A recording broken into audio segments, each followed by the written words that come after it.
Alors, bienvenue tout le monde à cette table ronde, cette discussion sur la littérature queer avec pour sous-titre l'affirmation d'une identité. Donc, cette rencontre est proposée dans le cadre du volet Clin d'œil à l'Ouest canadien en partenariat avec le regroupement des éditeurs franco-ontariens. Mon nom est Sylvie Bérard. Je suis moi-même écrivaine et aussi professeure, mais aujourd'hui, je vais porter un chapeau d'animatrice. Et je suis particulièrement contente de vous présenter les invités d'aujourd'hui, d'animer cette séance. Donc, les deux auteurs qui vont discuter avec moi ce soir sont Éric Plamondon et Shane Michael. Donc, Shane Michael, ta biographie officielle nous apprend ceci. Je vais te l'apprendre aussi. Donc, tu es originaire de la Première Nation Malécite du Madawaska, au nord du Nouveau-Brunswick. Tu dis dans ton livre que tu n'es pas à moitié malécite ni à moitié acadien et que tu n'es la moitié de rien. Alors, je trouve qu'on pourra en reparler tout à l'heure. Tu es formé en théâtre, tu es passionné par la danse et le mouvement du corps et tu vis à Québec. Et tu es l'auteur, ce qui est important aussi, d'un recueil de poésie tout récent qui est paru à la fin de 2020 sous le titre assez percutant, et là, je vais dire deux gros mots, Fif et sauvage. Et Éric, qui est avec nous aussi, toi, tu te décris comme un artiste engagé dans le monde des arts du Manitoba. Tu es administrateur, comédien de scène, écrivain, réalisateur, créateur et bien plus encore. Alors toi, tu as vraiment beaucoup de chapeaux. Et tu dis que tu cherches constamment de nouvelles occasions qui te permettent de développer tes talents d'artiste pour tous tes projets. Et j'ai lu aussi que tu crois que le croisement des disciplines et la collaboration entre individus et organismes constitue un des principaux atouts de la scène. Et ta première pièce de théâtre inédite a elle aussi été mise en lecture et publiée en 2020. Donc, pour commencer, alors bonjour, bonjour à vous deux. Bonjour. Comme on est juste un petit groupe, peut-être la meilleure chose, je vais poser une question générale et puis si l'un ou l'autre de vous a une réponse, il suffit d'ouvrir votre micro et de discuter. Et aussi, s'il y a des gens qui nous écoutent, qui ont des questions, je vais prendre vos questions et je vais les relayer à nos auteurs. Donc, ma première question, c'est à propos du titre de la table ronde. C'est toujours une façon facile de commencer. Le sous-titre, c'est l'affirmation d'une identité. Alors, j'aimerais savoir, Éric et Shane, comment est-ce que vous vous situez par rapport à ce titre-là? Donc, par rapport aux questions queer et à l'affirmation d'une identité dans votre écriture. Je vais... Vas-y, Shane. Moi, comment je vois la littérature queer, je vois que c'est à la fois un sujet d'étude qui est quand même assez populaire. Aussi, je trouve que c'est un terrain de jeu. C'est une façon où je peux reconnaître ou même bousculer un peu, là, dans un sens, tous les systèmes, les catégories d'étiquettes vivantes organiques en lien avec la sexualité et le genre. Je parle pas d'étiquettes dans le sens autocollant ou en carton là, qu'on va vraiment diviser dans un cartable. C'est vraiment des étiquettes qu'on peut quand même sont malléables, qu'on peut les déconstruire, les analyser, créer quelque chose avec ça. Donc moi, je me situe beaucoup dans ce sens-là. Je les utilise comme queer, j'utilise ça un peu plus comme des branches ou des repères pour mieux me décrire, m'affirmer aussi, m'accepter. Mais c'est pas quelque chose que je veux nécessairement utiliser les étiquettes pour vraiment me solidifier, me dire je suis dans la catégorie queer. Il y a aussi le côté de ma culture autochtone qui rentre la bispiritualité, qui est un autre terme qu'on utilise, c'est un concept. Donc j'ai queer et bispiritualité. Donc encore là, je trouve c'est juste de les utiliser pour mieux s'affirmer, puis après ça développer à partir de ça pour se situer au travers de ça. Merci. Éric, est-ce que c'est un terrain de jeu pour toi aussi ou c'est autre chose? Absolument, c'est un terrain de jeu. Puis, je pense qu'il y a une certaine motivation aussi de créer tout de suite, surtout en sol manitobain, dans la langue française, de donner une place au narratif queer, au narratif pluriel queer, comme Shane le mentionne, c'est une grande famille, c'est une grande enveloppe.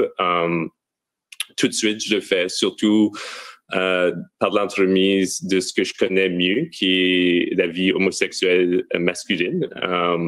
Mais c'est quand même spécial et c'est très nouveau, je dirais.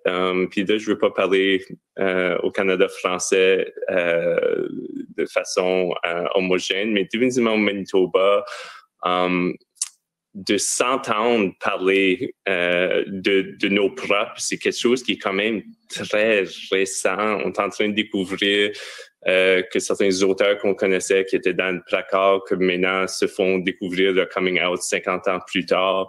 Il y a des artistes, il y a très peu d'artistes de la scène théâtrale qui étaient ouvertement gays, malgré qu'on a un théâtre qui a presque 100 ans d'existence au Manitoba français. Donc, malgré qu'on peut faire appel à un lexicon de littérature queer quand même impressionnante, au Canada français aussi, Michel Tremblay, il existe un peu partout au Canada, mais de dire qu'il y a des Manitobains queer qui crient, qui se fait entendre dans notre langue, de la façon qu'on parle, avec nos références, ça, il n'en abonde pas. Et je pense que c'est le temps justement qu'on donne une place et qu'on encourage les gens de prendre je sais pas dire plume au papier, mais je pense que les gens tapent plus de nos jours, donc qui se prennent à leur clavier, ils fassent pousser ça, ils fassent vivre et ressentir c'est quoi leur identité dans cette géographie ici. Mm-hmm. Est-ce que vous diriez que c'est difficile parfois pour, je sais pas, pour le milieu culturel, littéraire, pour de prendre en compte plus qu'une identité à la fois, c'est comme si on pouvait être juste franco-manitobain ou acadien ou autochtone et ensuite on peut juste être queer ou on peut juste. Est-ce que c'est à ce point-là, vous pensez? On a discuté à s'imaginer que les identités se croisent chez les gens? J'ai vu l'évolution, c'est sûr, là, avec le Nouveau-Brunswick. Là, je trouve que c'est plus caché, c'est plus. Ça n'en parle pas beaucoup, c'est un sujet quasiment tabou. Là. Au Québec, c'est sûr qu'il y a plus une grande ouverture, ce qui est bien. Mais tu sais, quand j'étais jeune, queer, c'était pas vraiment un terme qu'on entendait souvent, même à l'école. C'était beaucoup plus homme, femme, lesbienne, homosexuelle, plutôt bisexuelle a commencé à popper. Fait que là, on était comme OK, mais là aujourd'hui, il y en a beaucoup. Donc c'est aussi des questionnements à chaque jour qu'on se demande OK, qui suis-je? Est-ce que ça dépend de notre vécu aussi. Notre vécu peut vraiment refléter dans tout ça nos questionnements. Puis après ça, plus qu'on y va, par exemple dans l'homosexualité, dans mon cas, plus que je vais plus loin, plus qu'après ça, on rentre dans d'autres sujets qui sont, on va beaucoup, ça au Québec, je l'ai remarqué beaucoup, là, on parle beaucoup de la masculinité versus la féminité. C'est tous des défis qui viennent après ça à plein fouet dans le visage. Là.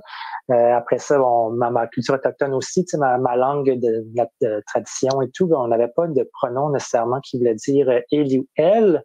Donc encore là, comment moi, ma culture autochtone, comment la bispiritualité, je peux pas me l'approprier, mais l'utiliser dans ce sens-là. Ça change de culture à culture. Donc je trouve que à chaque jour, c'est bien d'avoir des questionnements comme ça. Ça me permet d'être vivant, puis de justement aller plus loin, approfondir, amener les discours, de parler avec des gens aussi que moi, je connais pas nécessairement leur catégorie, je dirais, entre guillemets. Mais ça permet un bon discours, un échange, puis d'être plus ouvert aussi à d'autres que moi, j'ai pas vécu, mettons. Mm-hmm, mm-hmm, oui. Je fais du pouce sur ça. Je suis d'accord. Je pense qu'au Manitoba, on le vit aussi, puis un peu partout, je sais pas si il y a un shift générationnel, mais il y a peut-être plus un shift sociétal où nos communautés se comprennent pas comme une entité homogène. C'est une entité complexe en des composantes, mais aussi en chacun de leurs composantes. Donc, on prend pas pour acquis certaines choses, mais il y a un éveillement aussi de certaines composantes et certaines identités qui étaient submergés, mis à l'ombre ou obligés de déménager dans des plus gros centres ou des centres ailleurs qui ressortent plus. Et on en touche deux. Les identités queer, définitivement, en font partie, mais les identités autochtones aussi. Donc, ça veut dire quoi être métis? Ça veut dire quoi? Un métis, ça sonne comment? Ça fait quoi? C'est quoi ses influences culturelles? Et à la fois, surtout, on parle dans situation minoritaire à plusieurs sens, anglophone, américaine, ça fait toute partie. Donc, on n'existe plus dans des silos, on existe avec tous ces influenceurs et quand on leur donne une plateforme, c'est tout cela qui est mis d'avant, qui fait partie du discours, du narratif communautaire maintenant. Merci. J'ai remarqué des points communs entre vos œuvres, puis un des points communs, puis genre, je voudrais en fait que vous me parliez aussi de vos œuvres, parce qu'on peut bien parler dans l'abstrait, mais je veux savoir, je veux que vous décriviez votre travail. Mais un élément que j'ai remarqué dans les deux œuvres, c'est justement l'utilisation de l'insulte, mais vraiment pour se l'approprier.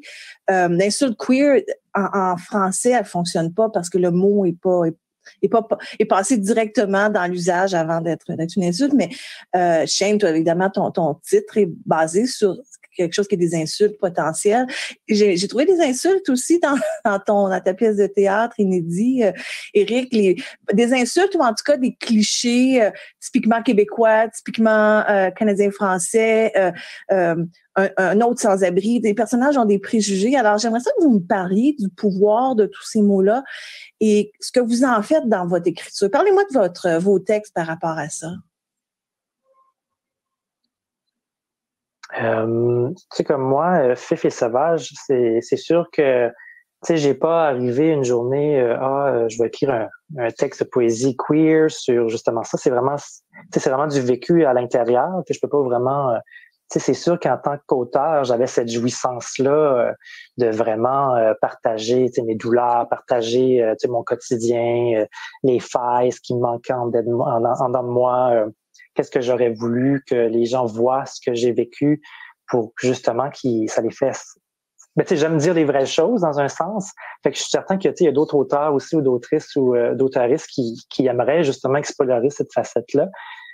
Parce que c'est pas des mots qu'on entend souvent, puis justement, ça réfère justement à des insultes. Mais pour moi, c'est des insultes qui m'ont été dites. Puis j'avais justement eu à un moment donné des réflexions sur est-ce que je devrais utiliser ces mots-là, des insultes comme dans un titre, parce que mais j'ai vu beaucoup de choses justement sur est-ce qu'on devrait bannir ces mots-là de la littérature parce que ça rappelle à ces insultes-là, et que si on les enlève, on les abolit, ben il y aura plus personne qui va en parler, donc il y aura peut-être moins d'intimidation, des choses comme ça, mais en même temps, le mot m'a été dit quand j'étais jeune, donc techniquement, j'ai encore le vécu dans mon sang, donc peu importe ce qui va arriver dans le futur, la nouvelle génération, j'ai une personnalité qui est fondée à partir de ces insultes-là, donc ça reste que c'est cet aspect-là que je trouve que on ne devrait pas abolir des mots parce que ça reste quand même que je l'ai approprié comme ça fait partie de moi, de ma personne. Donc, si je veux justement refléter ma personnalité ou ce type de vécu à une nouvelle génération, mais je veux qu'ils comprennent le moment exact ou le sentiment exact que j'ai ressenti face à ces mots-là. Et justement, ça devient plus des mots, des insultes parce que j'ai banalise un peu. Ça devient un quotidien, hein, que c'est plus rendu une insulte. Là. Je l'ai tellement entendu souvent aussi que c'est plus comme ça. Mais c'est sûr que j'explore beaucoup le côté banal, l'aspect. Je ne vais pas dévaloriser non plus cet aspect-là, mais je baigne entre généraliser un peu dans le quotidien vraiment banal d'un autochtone à l'école ou d'un autochtone et homosexuel. Donc, comment vivre avec ces deux choses-là, d'être capable de se détacher. De même, moi, des fois, il y a des moments que j'étais contre l'homosexualité, parce que j'étais plus vers ma culture autochtone. À un moment donné, des fois, là, j'ai évité ma culture autochtone. Fait qu'il y a toujours eu du chemin. Fait que je pense que c'est ça, j'aime mieux dire les vraies choses. Ça vient plus profond avec les émotions en dedans.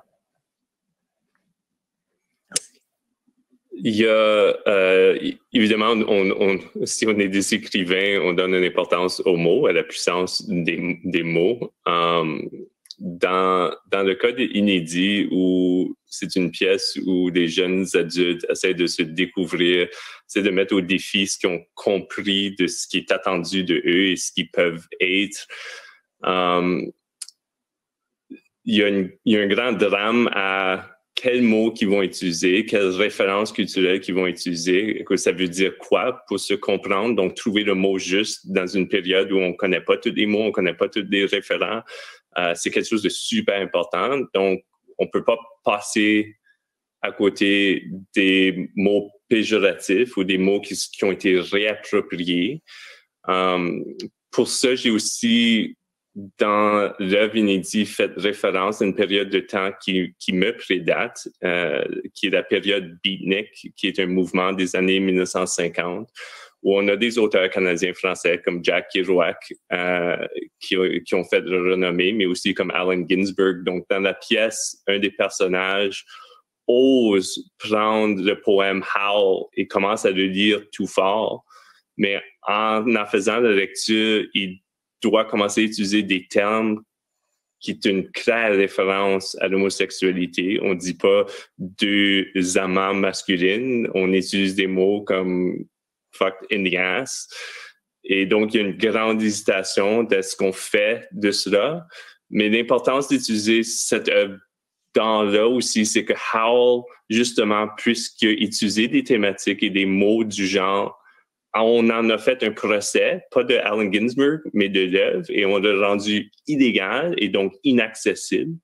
Et donc, de dire justement que quand on traite de sujets, de groupes qui ont été marginalisés systématiquement et intentionnellement, juste d'utiliser ces mots-là, c'est un acte politique et de réclamation qui est hyper importante.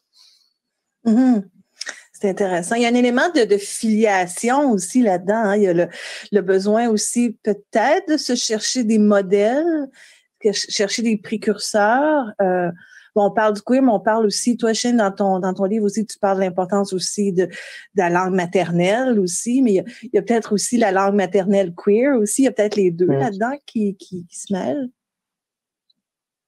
Ça, je pense qu'il y a quand même une fluidité là-dedans qui permet que ça peut cohabiter, mais tout en gardant un contexte, parce que je trouve que c'est important d'avoir un contexte aussi dans ces situations-là, un environnement, parce que souvent, quand on prend juste ça, on prend ces mots-là, on les enlève, à un moment donné, on peut pas faire des choses comme, par exemple, sauvage pourrait dire plusieurs autres choses. Et fif, c'est sûr, ça peut être différent par province ou par pays aussi. Il y a d'autres mots, par exemple, le mot tapette, que moi, c'est pas un mot qui se faisait dire souvent à mon secondaire. Donc, c'est pour ça que moi, j'ai utilisé fif parce que c'est le premier qui m'a été dit. Mais ça, je pense qu'il faut vraiment aller avec le contexte et tout. Justement, quand je parle de ça, parce que quand j'ai publié mon texte, justement, j'avais eu une situation qui m'est arrivée, c'est que des gens m'ont écrit après pour dire est-ce que j'avais peur de me faire censurer aussi, est-ce que tu as peur que les gens vont juger tes textes ou vont t'empêcher de... je trouve que je me dis, c'est des questionnements que j'ai eus, oui, est-ce que c'est un risque que je fais ça, mais en même temps, je pense pas que ça devrait être de la censure. Je trouve que c'est un peu tout dérisoire dans le sens que les gens qui vont l'écrire, ça peut nous blesser un peu en tant qu'auteur, mais en même temps, on veut pas avoir ce sentiment-là non plus. Puis, par exemple, dans le monde du milieu gay aussi, justement, j'ai des hommes qui m'avaient écrit sans connaître le sujet de sauvage, l'aspect sauvage, sans connaître que c'était autochtone. Donc là, je devrais justifier que c'est fif et ce serait homosexuel et autochtone. Donc, c'est pour ça que je trouve que le contexte est bien important pour connaître justement ces mots-là parce que ça parlait n'importe où, puis après ça va créer des fausses attentes ou c'est pas ça qu'on veut que les gens comprennent à la fin. On veut vraiment que ça reste la même longueur d'onde. C'est ce qui est intéressant avec ton œuvre, Shane, si je peux me permettre. T'as un poème à l'intérieur, je pense que ça s'appelle Le titre, qui dit justement « Lisez plus que le titre, passez à tout l'article, lire à fond ». Je pense que c'est ce qui est intéressant, surtout dans tout ça. Les morceaux se comprennent quand on les relie l'un à l'autre et quand on comprend aussi que... Puis je pense que tu en as fait mention de bispiritualité. C'est un terme qui a pris naissance dans les années 1990, puisqu'on cherchait un thème pour expliquer dans toutes dans toutes les Premières Nations qu'est-ce qu'on essayait de dénoter des homosexuels, qui avaient chacun leur propre mot. Donc, c'est quelque chose de nouveau. En anglais, on parle souvent de indigequeer. C'est quoi l'équivalent français? C'est tout en train de se découvrir puisque, je dirais, pour une première fois dans notre histoire, on le fait publiquement, on le fait avec un public, on le fait avec un public général. Donc, on est en train de découvrir c'est quoi tous ces mots-là et comment les gens réagissent à tout ça. Mm-hmm. Est-ce que et c'est ça parce que je vous parlais tout à l'heure de l'élément de l'affiliation, mais en écrivant quelque chose, en faisant une pièce de théâtre, vous inscrivez aussi dans ça. Il y a comme vous prêtez, il y a comme une continuité aussi par rapport à votre œuvre. Est-ce que vous avez cette préoccupation-là? Est-ce que vous avez ce sentiment-là de je sais pas, de faire partie de quelque chose, d'avoir peut-être pas un courant autant que vraiment, comme je disais, une filiation queer, francophone, métisse, autochtone. Est-ce que c'est une lourde responsabilité? C'est quand même, ça vient avec des responsabilités, des engagements, c'est certain. Tu sais, comment j'ai commencé, c'est sûr que je suis tout nouveau dans ce milieu-là aussi, surtout le milieu queer en littérature. Donc, après ça, j'ai commencé tranquillement à lire des œuvres récentes d'auteurs queer. Donc, encore là, c'est de savoir c'est quoi la littérature queer, encore, parce que c'est sûr qu'on voit, quand je compare avec les anglophones, c'est plus développé. Ici, c'est peut-être moins, mais en même temps, est-ce qu'on veut... on fait juste remplir les trous par des nouveaux auteurs, nouvelles autrices et tout qui s'ajoutent dans cette sphère-là. Est-ce que c'est ça la littérature queer pour de vrai? Parce que je trouve qu'encore là, il en manque encore à découvrir. Parce que je veux pas non plus me placer dans la littérature queer en étant voici, je suis un membre de cette littérature-là, donc vous pouvez vous fier à moi, mais en même temps, je veux pas avoir ce titre-là non plus, parce que je sais qu'il y en a d'autres qui, ça peut passer inaperçu, des gens qui n'ont pas nécessairement publié, des gens qui, des fois, ça peut être en littérature qui est dite dans un public qui n'a pas été archivé non plus, donc il n'y a pas d'archives, il n'y a pas rien. Donc, il y a des petits moments comme ça, des fois, que je me dis, ça peut être riche aussi de voir ces gens-là et d'apprendre au travers d'eux, parce que moi, c'est comme je me recherche encore dans la littérature queer, comme est-ce que c'est seulement un auteur homosexuel, est-ce qu'il devient automatiquement dans la littérature queer, ou est-ce que, par exemple, si je serais pas, par exemple, homosexuel, est-ce que si je parle des sujets qui sont sur l'homosexualité, la bicuriosité ou des choses comme ça, est-ce que ça compte comme étant la littérature queer? Donc, je trouve qu'il y a beaucoup, même ça va un peu de l'actualité, justement, aujourd'hui, qui parle beaucoup des comédiens qui veulent, homosexuels qui aimeraient jouer des personnages gays et des hétéros qui jouent les personnages-là. Donc, est-ce qu'il y a comme un échange, un équilibre à quelque part qu'il faut aller chercher? Donc, c'est des questionnements, je trouve que c'est important de les avoir parce qu'on les reconnaît, mais c'est aussi moi, je pense que je veux pas m'attacher à un, mais j'aime mieux, les explorer, baigner ici et là, puis je trouve que c'est ça, cette fluidité-là, je trouve qu'elle est importante pour mieux me situer, sinon je me perds. Il y a beaucoup, tu m'as fait réfléchir moi-même en termes de la thématique exploitée queer, donc c'est-tu de la littérature queer? Oui. Mais c'est comme comédien de scène, j'ai jamais joué un personnage queer jusqu'à date. Mais est-ce que ça fait de moi moins un comédien gay? Non. Mais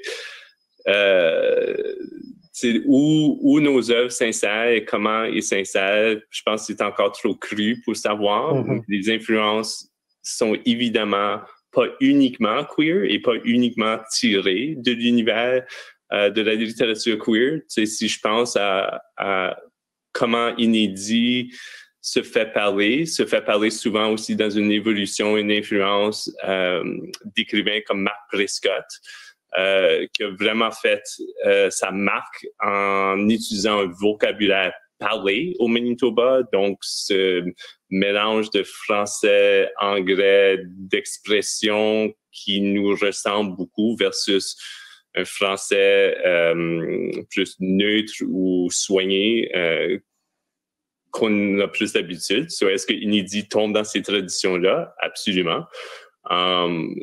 Donc, c'est pourquoi un peu d'hésitation. Puis on veut, je pense, de mon bord aussi, si je fais de l'art qu'un narratif queer, c'est pas pour rendre mon art niche en accessibilité. C'est une des choses qui me préoccupe le plus. Je voudrais pas que quelqu'un dise « Ah, Inédit, c'est une pièce queer, c'est pour les queers ». Non, c'est pour tout le monde. Mm-hmm. Tout le monde devrait vouloir le prendre tel qu'on prend n'importe quel autre livre puis qu'on s'attarde pas si l'héroïne est masculin, féminin, qui vient de Winnipeg ou qui vient de Edmonton ou qui vient de Montréal, on s'en fout. Si c'est une bonne histoire, c'est une bonne histoire. Si ça vient nous chercher, ça vient nous chercher. La littérature queer, je pense que pour trop longtemps, elle a été cadrée dans « Ah, c'est pour les queers ». Et tout de suite, on est en train de dire non, il y a un public général qui se doit de ressentir le drame de ces histoires-là, puisque justement, c'est des histoires qui ont beaucoup de drame, donc se portent très bien à l'art littéraire pour faire ressentir des moments humains. Mm-hmm. Oui, ben c'est ça. Moi, ce que je vois dans vos œuvres, c'est dans Inédit, je vois aussi la difficulté de dire qu'on aime, de dire de dire l'amour. Dans Fief et Sauvage, je vois aussi la recherche de soi, l'apprentissage de soi-même aussi. C'est des thèmes qui sont universels aussi, hein. Je trouve ça intéressant que tu parles aussi de Prescott parce que il ose montrer ce qui n'est pas beau aussi dans ses œuvres. Et parfois, il y a cette pression-là de juste montrer, vous savez, parfois quand il y a un personnage, en fait, c'est peut-être moins vrai maintenant, quand il y a un personnage queer, un personnage gay, lesbienne, on veut qu'il incarne tout, qu'il soit parfait, que tous les beaux thèmes importants soient là. Mais dans la vie, on n'est pas des personnes parfaites. Alors, est-ce que vous ressentez ça dans votre œuvre quand vous écrivez? Est-ce que vous avez le besoin de donner, je dirais pas une belle image, mais une image juste ou une image, je veux dire, fidèle à la réalité? Comment vous abordez ça? C'est une bonne question, puis sans trop révéler, Inédit a 5 personnages, puisqu'au théâtre, on n'a pas le luxe d'avoir autant de personnages qu'on veut. On doit vraiment limiter pour que ça soit plausible de jouer sur scène. Mais là, il y a un personnage gay, il y a un protagoniste gay, et au début, on croit que peut-être c'est le personnage principal, mais c'est pas une entité complète, c'est pas un super-héros, c'est pas quelqu'un qui est assez confiant, confortable pour juste s'assumer et d'être cette vedette-là, ni est-ce qu'il est un personnage tragique ou que ça, c'est l'autre extrême dans la littérature queer. Souvent, on les rend hyper tragiques, toujours voués à la mort d'une façon ou d'une autre. C'est pas ça. Donc, qui est l'héros, qui est l'exemple? On va les chercher parfois aux personnages secondaires qui deviennent justement des héros, héroïnes de l'histoire. Puis je pense, pour moi, ça, c'était quelque chose de très important de trouver cette tranche-là, justement, puisque des tropes, quand on traite de personnages queer, en cinéma, en film, en littérature, et je voulais définitivement présenter quelque chose de différent pour pas tomber dans ces pièges-là. Il y a une question de quelqu'un qui nous écoute, mais peut-être qu'on peut fusionner aussi avec ça. Quelqu'un qui dit, je vais lire le bout, c'est assez long, mais moi, je suis tannée de mettre certains mots dans des condoms ou des gants blancs parce qu'ils fessent dans le dash du politically correct. Moi, le mot qui m'insulte le plus comme personne trans, c'est madame, le mot en M. Donc, est-ce que ça va un petit peu dans la lignée de ce que vous ressentez aussi?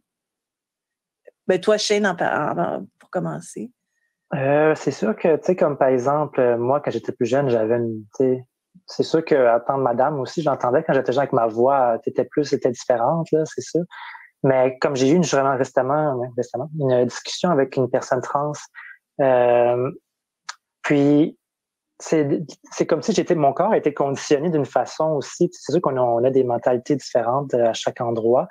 Et c'est de se mettre dans la bouche, tu sais, de changer les pronoms aussi, parce que des fois on voit, mais on peut pas savoir à la base, tu sais, comment qu'on présente ce qu'on dit juste bonjour, mais parce que là j'avais amené un sujet puis la personne m'avait un peu remis à ma place, mais on s'est comme discuté dans le sens que, tu sais, on s'est comme rejoint dans le sens qu'on a compris que, tu sais, il faut avoir ce discours-là au lieu de juste être, par exemple, moi, ça m'est arrivé que ça peut être frustrant pour cette personne-là, ça peut être frustrant pour moi aussi parce que j'hésite, j'ai une incertitude, mais en même temps, j'ai besoin d'avoir cette réponse-là parce que, tu sais, on peut pas définir une personne juste en pointant du doigt non plus. Donc, je trouve que c'est pas bon pointer du doigt. Il faut vraiment avoir cette voix-là.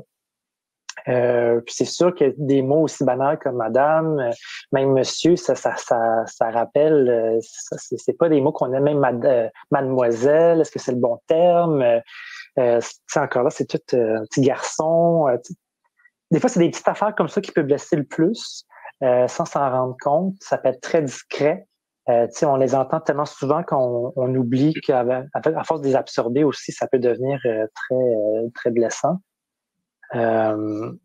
Mais moi, dans mes textes, c'est sûr que quand je me mets à la place souvent de la personne qui m'intimide et je me dis comment la personne intimidée va se sentir des fois aussi si je change de côté, d'être capable de me détacher de ma propre culture autochtone, ma propre culture, tout le côté homosexuel. Si j'étais bisexuel, c'est quoi la différence que ça ferait? Des fois, faut que je me questionne parce que faut que j'aille je vois plus de choses devant moi et même en arrière, parce que même si je les vois pas. Puis, je compare un peu avec le portrait de Dorian Gray de Oscar Wilde. C'est un texte qui m'a toujours passionné depuis quand j'étais tout petit. Le fait de peinturer l'idéal, ce qu'on voit, le mieux, le meilleur de moi, mais après ça, il y a toujours des problèmes qui vont arriver quand même. Mais le fait de faire face à ces problèmes, même ce qu'on voit le mieux, j'écris un peu dans ce sens-là que j'ai besoin d'explorer tous ces côtés-là, de me détacher de la binarité, l'hétéronormativité, toutes ces choses-là. Faut vraiment que je sorte de ma zone de confort aussi. Faut que je fasse face à ces réalités-là. C'est des défis. Puis j'aime mieux être mal à l'aise des fois que d'être confortable tout le temps. Puis je trouve que c'est important de vivre ces émotions-là. On est fait pour avoir ces émotions-là. Donc, moi, le plus de vécu, de sentiments que je peux aller chercher, ça peut me rapprocher à ces gens-là aussi, de comprendre leur frustration, de ces sentiments qui sont similaires, mais pas pareils, pas dans les mêmes mots. D'accord, merci. La conversation tire déjà à sa fin, mais je retiens ce que tu viens de dire. Je trouve que c'est quand même une bonne façon de conclure. J'aime mieux être mal à l'aise parfois que d'être tout le temps dans mon confort. Et je trouve que c'est quand même c'est peut-être ça aussi que la littérature queer nous amène à faire, hein, à se mettre comme un petit peu en instabilité, être un peu déconcerté. Alors, c'est une conversation passionnante. Si on était en vrai, là, je dirais, on va aller prendre une bière et on va continuer à en parler. On peut remettre ça une autre fois quand on pourra prendre une bière ou un café, pardon, je ne veux pas inciter les gens à boire. Ou un café ou un verre d'eau, n'importe quoi, juste pour jaser. J'espère que les gens vont le faire aussi à la maison, aller prendre quelque chose et continuer à en discuter. Merci beaucoup, Éric et Shane. C'était passionnant, vos réponses. Merci de vos belles œuvres aussi. Alors, j'espère que les gens vont avoir eu le goût d'aller vous lire, d'aller lire Inédit, voire peut-être Inédit un jour si ça passe sur une scène près de... On rêve tout au jour que les théâtres peuvent se réouvrir. Alors, Inédit qui se lit pour le moment et Fifi Sauvage aussi qui sont disponibles en librairie. Merci beaucoup. Bonne soirée. Bonne soirée. Bonne soirée à tout le monde qui nous écoutait. Au revoir. Merci.